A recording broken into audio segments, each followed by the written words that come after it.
rock stars? Eric Andreas, your guitar sage here to show you today how to play false harmonics, pseudo harmonics, or squealies like a rock star. That's right. So you've heard this sound before. A million players, Vivian Campbell, Eddie Van Halen, Billy Gibbons, and pretty much anybody with long hair. It's a rock classic, this sound, right?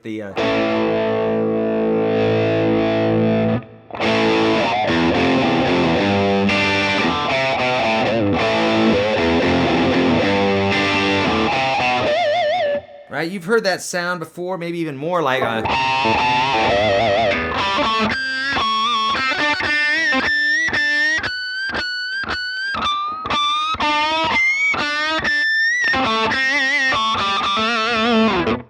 You've heard that sound, right? That's what's called false harmonics, pseudo harmonics, or squealies. Why do they call them squealies?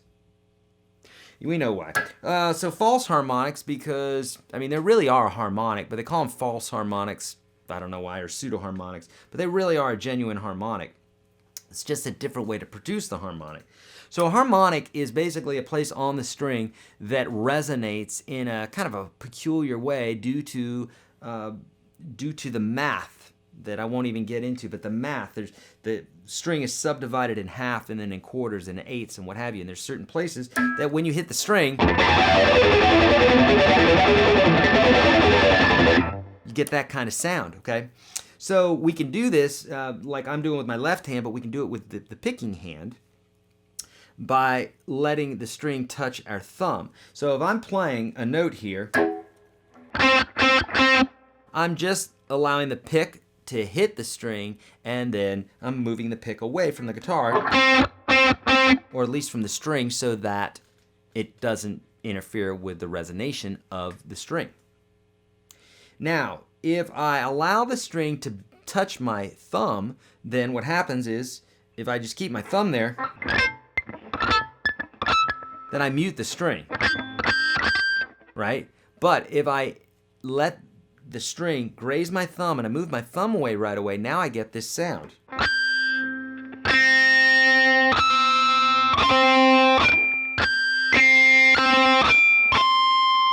But if I don't, if I just hold on to it, you can hear that real high-pitched sound, but I'm muting it with my thumb.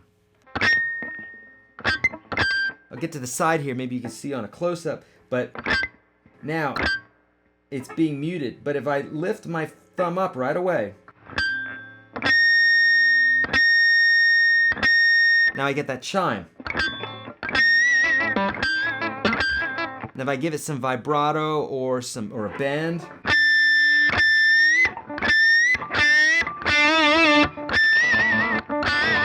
now we're talking, now we're getting somewhere.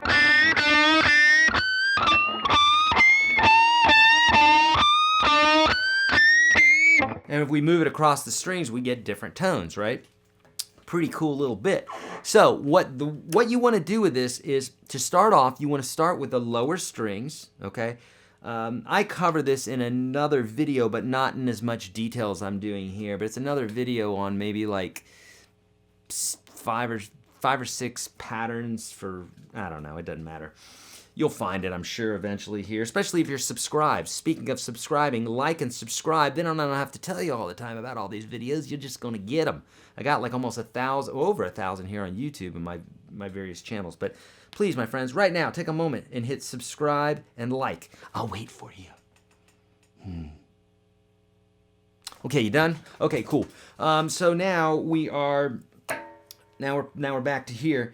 And so best to practice on the lower strings and the lower frets. So if you could be down here, the sound is going to be much more pronounced than being up here. And if you're on these lower strings, much more pronounced than being on the higher strings. So if I'm down here,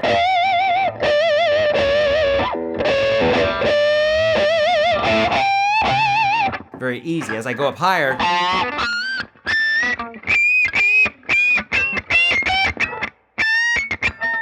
like I can get to those, but it becomes harder, okay? So practice on the lower strings, practice on the lower frets. And the objective here is when you want to kind of choke up on the pick a little bit, but don't think about it too much. You don't have to choke up. It's just a technique that I use. The bottom line, the only thing you need to do is allow that string that you're picking to nick the side of your thumb. That's the only thing you got to do. It's kind of like doing this.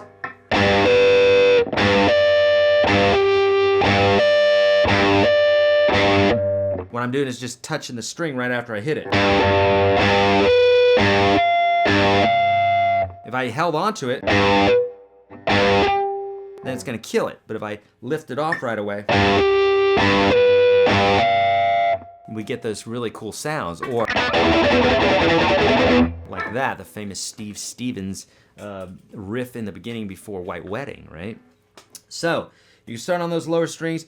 You're going to allow that pick to barely graze your thumb. You're going to do this, you're going to think you can't do it, and you're going to eke one out, and you're going to get excited, okay? You're going to be like, oh my God, I did it, and you will have done it. So get excited about it, and then keep going for it, because you'll do it maybe at 1 out of every 10, and then it'll be 1 out of every 5, and then 1 every other one, and then every single time you'll be able to do it, maybe missing 1 every few, okay? It is a technique that takes a little time to get used to. Overdrive is a must, and humbucker pickups help as well. So if you're playing a Strat, through a nice clean amplifier, you may be able to hit a false harmonic, but it's not going to sound that impressive. It's just going to be really clean. It'll probably sound a little bit like this. So this right now, I'm hitting some great false harmonics that would really scream, but they won't scream unless I got...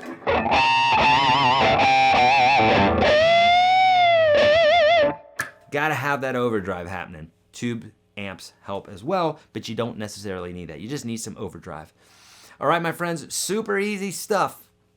I want you to get good at this stuff, so please let me know. Remember, every new technique takes time. Every single thing in life is learned, from pooping when you were a little baby, to eating, to even breathing. I mean, remember, do you remember? I remember when you came out of that womb, remember that? You were like, right? Because you had to learn how to breathe. Everything is learned, my friends. Everything. So, learn this. Don't be scared of learning new stuff on the guitar. It's all challenging and it can all be fun, all right? That's why I've created my free course for you. That course is below, YourGuitarSage.com/30. Get it. Teaching you fretting, teaching you strumming, teaching you how to buy a guitar, teaching you basic music theory, all sorts of great stuff. Out of the thousands of lessons that I've taught, I handpicked these 30 in order to get you where you need to go. My friends, take advantage of it, or come visit me here in Nashville. Take about 30 weeks and $900, or click the link below, all right? Hey, I'd love to help you out with anything that you need help with. Please leave your comments below. Let me know, is there something that I'm missing here in the technique that maybe you could help others with? We'll leave that in the comments below as well. I'm on Facebook and Twitter and Snapchat and all the places where the kids hang out. So let me know how I can help you there. I am constantly interacting with my students there as well. Lots of my picks back there, my friends. So as always, please let me know how I can help in those places. And as always, friends, be kind to all beings. Don't trust the man. Practice your guitar, and I'll see you in the next video.